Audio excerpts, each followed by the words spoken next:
हर हर महादेव। मैं अधिवक्ता बागेश श्रीवास्तव वाराणसी से पुनः आप लोग के समक्ष उपस्थित हूँ एक नया वीडियो लेकर नए ऊर्जा के साथ। और मुझे विश्वास है कि आप लोग भी ऊर्जावान होंगे।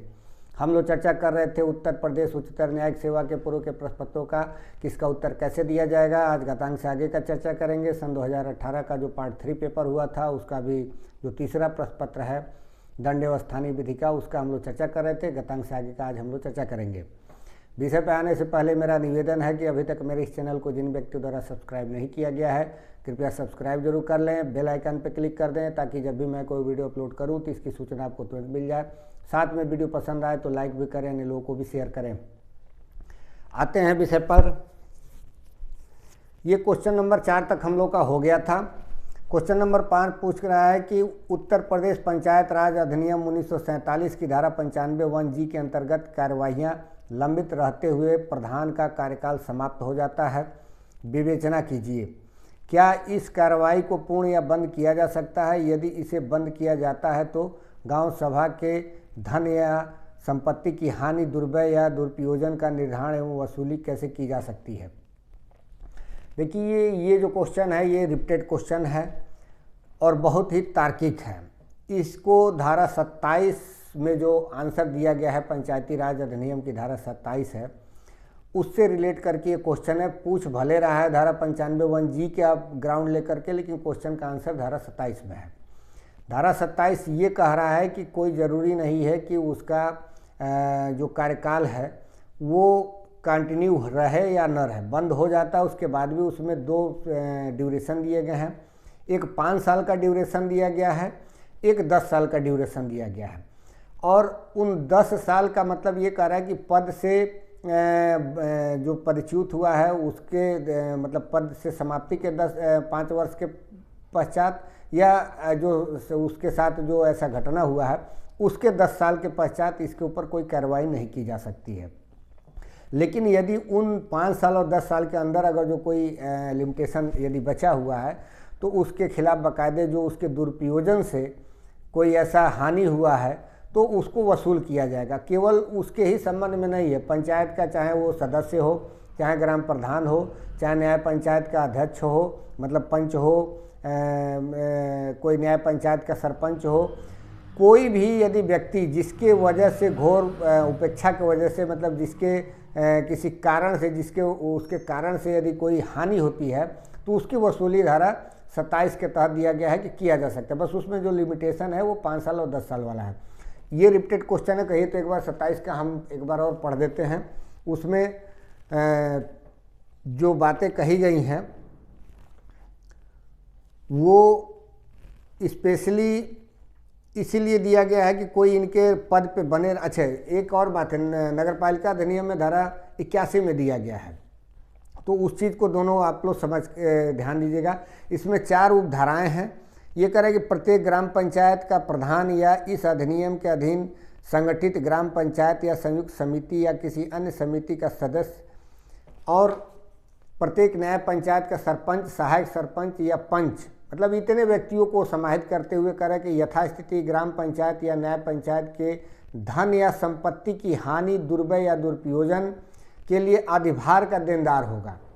यदि ऐसी हानि, दुर्व्यय या दुरुपयोजन उसके ऐसा प्रधान, सदस्य, सरपंच, सहायक सरपंच या पंच रहने की अवधि में उसकी उपेक्षा या औचार के प्रत्यक्ष परिणाम स्वरूप हुआ हो, मतलब जो भी उसका कार्य है वो या तो उपेक्षा से या जो है उसके औचार की वजह से प्रत्यक्ष परिणाम के वजह उसका होना चाहिए, मतलब उसका रिलेशन जो है उस हानि का प्रत्यक्ष परिणाम होना चाहिए।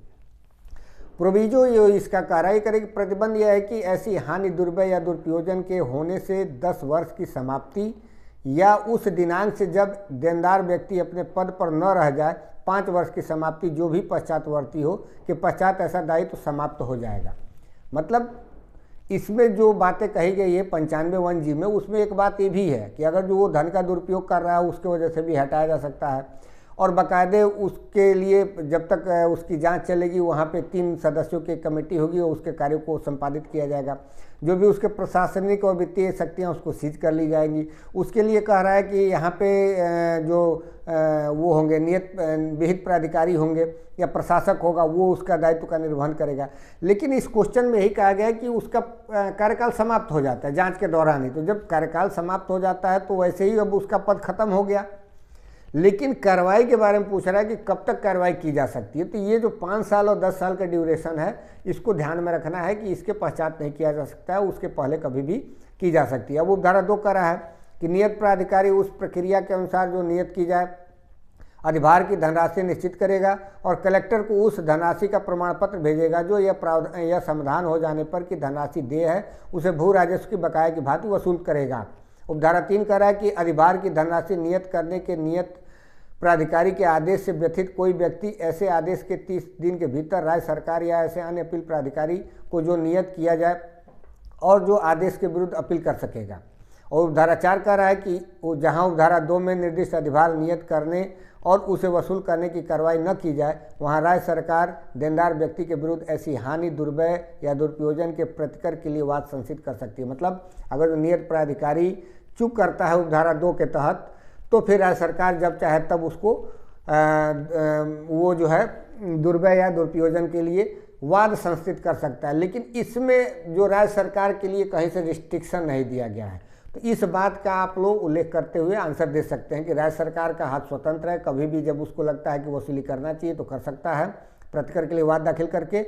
और यदि नियत प्राधिकारी के माध्यम से कराना है तो 5 साल 10 साल का जो है ड्यूरेशन जो है उसको ध्यान में रखा जाएगा।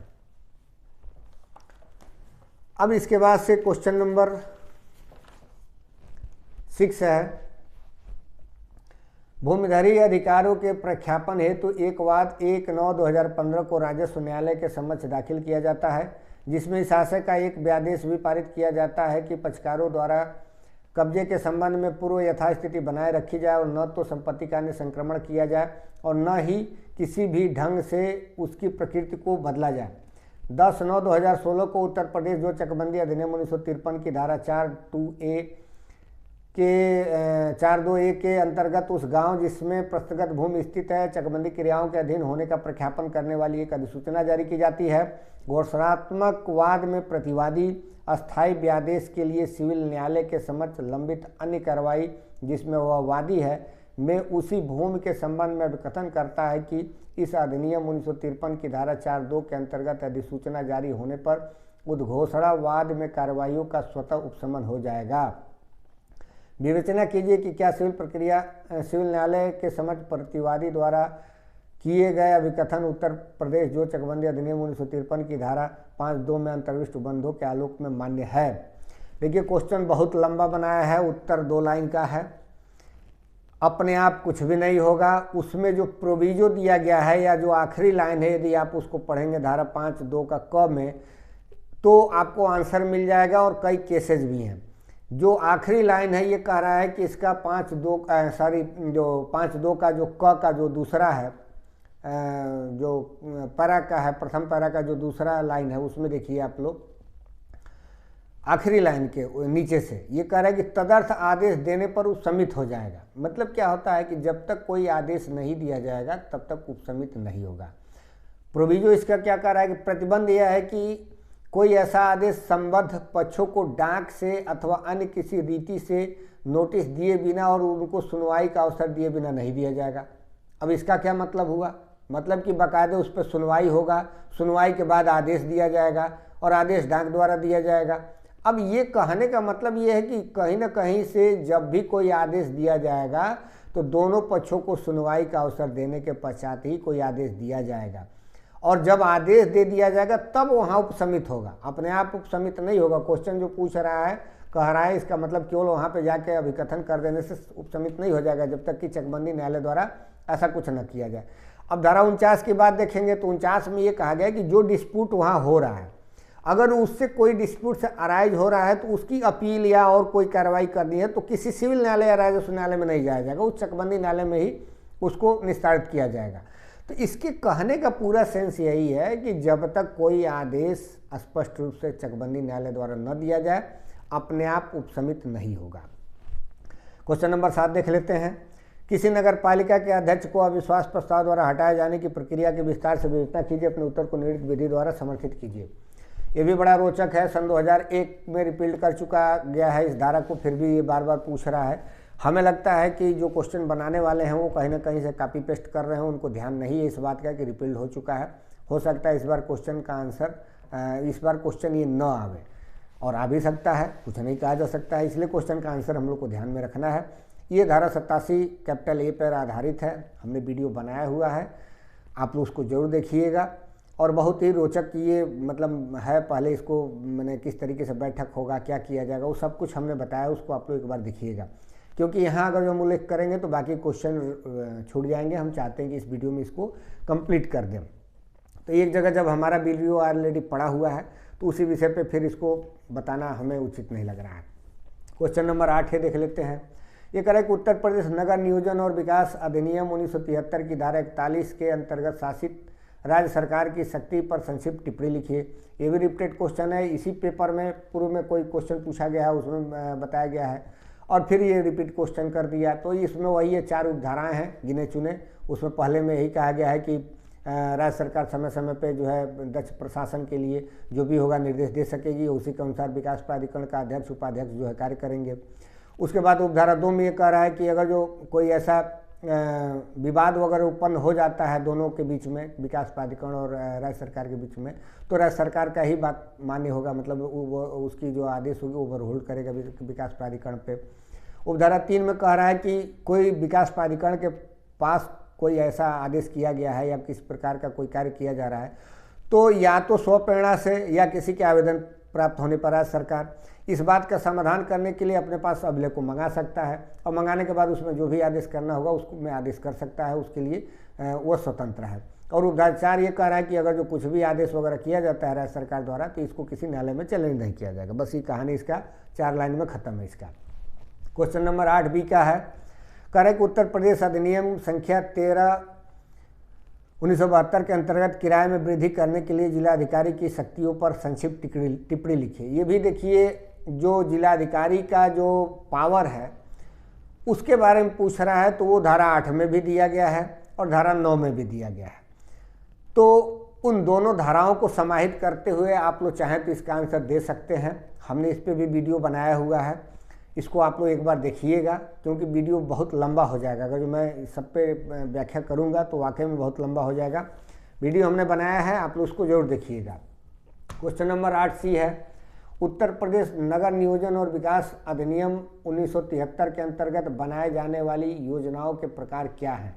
ये भी रिपीटेड क्वेश्चन है, धारा 8 और धारा 9 पर आधारित ये क्वेश्चन है। उसमें एक होता है महायोजना, एक होता है क्षेत्रीय योजना, दोनों का भी उल्लेख हमने किया है, और इसको भी आप लोग जो है देख लीजिएगा, क्योंकि ये भी रिपीटेड क्वेश्चन है बहुत लंबा क्वेश्चन, इसलिए व्याख्या में नहीं कर रहा हूँ। उसके बाद से क्वेश्चन नंबर 8D है, उत्तर प्रदेश अधिनियम संख्या 13/1972 के लागू होने से कौन से भवन विमुक्त हैं।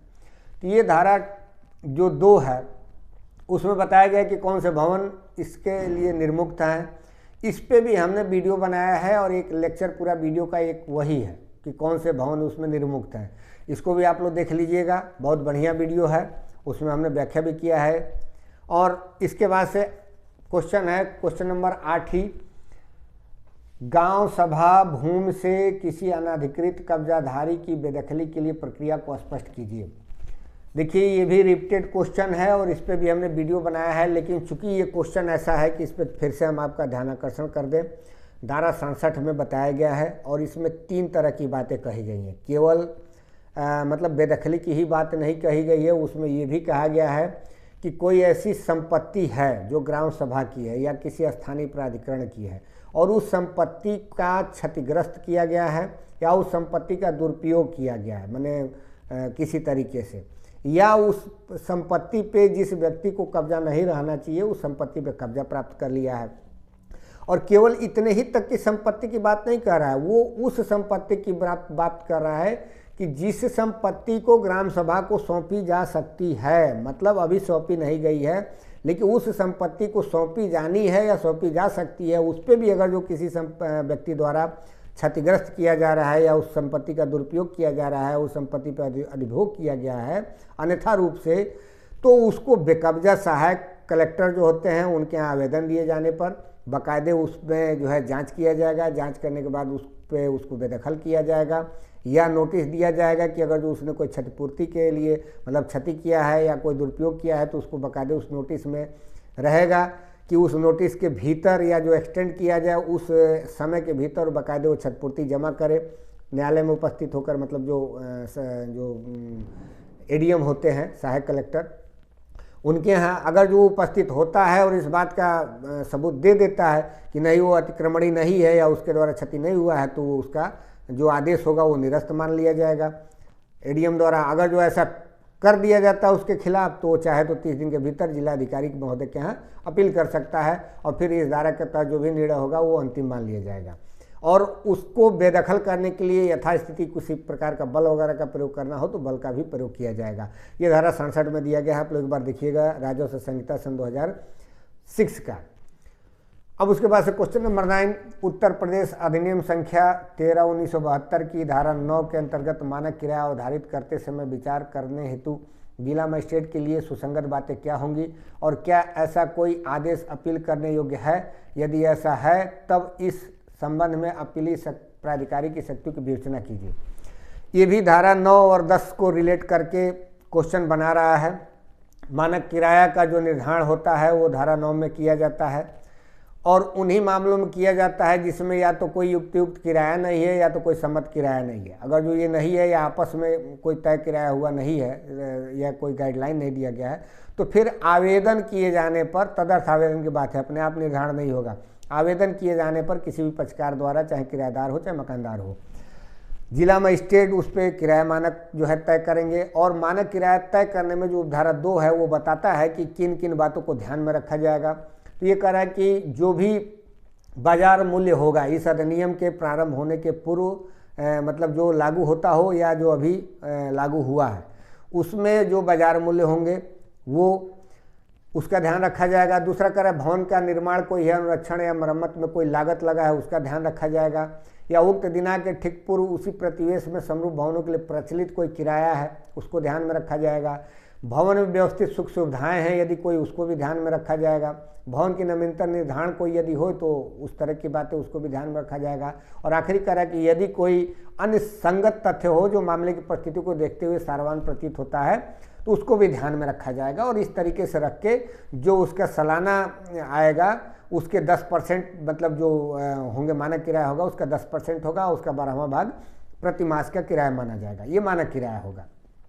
और जो धारा 10 में है कि कोई व्यक्ति अगर जो विक्षुब्ध है उससे मानक किराया से जो निर्धारित किया गया धारा 9 में तो वो अपील कर सकता है 30 दिन के भीतर जिला न्यायाधीश के यहाँ। और जिला न्यायाधीश या तो अपने पास खुद सुनवाई करेगा या किसी अन्य अपर जिला न्यायाधीश को भेज सकता है या खुद उस जिला मजिस्ट्रेट को ही पुनः सुनवाई के लिए भेज सकता है, या उसके पास से कोई मामला है तो अपने पास मंगा सकता है। और उसमें जिस प्रकार का कोई आदेश करना चाहे तो जो मानक किराया निर्धारित किया गया जिला मजिस्ट्रेट द्वारा यथास्थिति उसको ही पुष्ट कर दे, या कोई उसमें फेरबदल कर दे, या कोई और बढ़ोतरी करना चाहे तो कर दे। जो कुछ भी है वो करके उसको लौटाया जाएगा, वो अंतिम होगा, उसका फिर अपील नहीं होगा। इस तरीके से इस क्वेश्चन का आंसर आप लोग पूर्ण कर सकते हैं। हमने लोकल लॉ पे बृहद वीडियो बनाया है, आप लोग इस बार जरूर देखिएगा, आपको नो डाउट बहुत लाभ मिलेगा। क्वेश्चन नंबर 10 है इसका आखिरी। उत्तर प्रदेश नगर पालिका अधिनियम की धारा 161 के अंतर्गत कोई अपील दाखिल करने के लिए अपील को सक्षम बनाने हेतु अनुपालन की जाने वाली पूर्व शर्तें क्या है? देखिए ये भी बहुत शार्ट क्वेश्चन है, रिपीटेड क्वेश्चन है। धारा 161 में 2 बातें कही गई हैं, या तो भूमि या भवन से संबंधित कोई कर निर्धारित किया गया है और उसका आदेश हुआ है तो उस आदेश की तिथि से 30 दिन के भीतर। उसमें ये बताया है कि जो पेपर वगैरह जो आदेश हुए हैं उसके निकालने में मैंने नकल लेने में जो समय लगा है उसको छोड़ करके, या कोई अन्य कर हुआ अधिरोपित हुआ है तो उस मामले में भी जब उसको सूचना हुई है उसके 30 दिन के भीतर वो अपील कर सकता है। लेकिन एक बात और कहा गया है जो उसका खंड ख है कि तब तक अपील नहीं होगा जब तक कि उस कर का जिसके लिए वो अपील करना चाहता है उसको न्यायालय में निक्षेप न कर दिया गया हो, नगर पालिका कार्यालय में उसको निक्षेप न कर दिया गया हो। जब तक वो निक्षेप नहीं कर दिया जाएगा तब तक उसका फिर अपील नहीं किया जाएगा। तो इस तरीके से हम लोग का सन 2018 का भी सारे पेपर समाप्त होते हैं और बहुत अच्छा फील हो रहा है। मुझे लग रहा होगा आप लोग को भी अच्छा फील हो रहा होगा।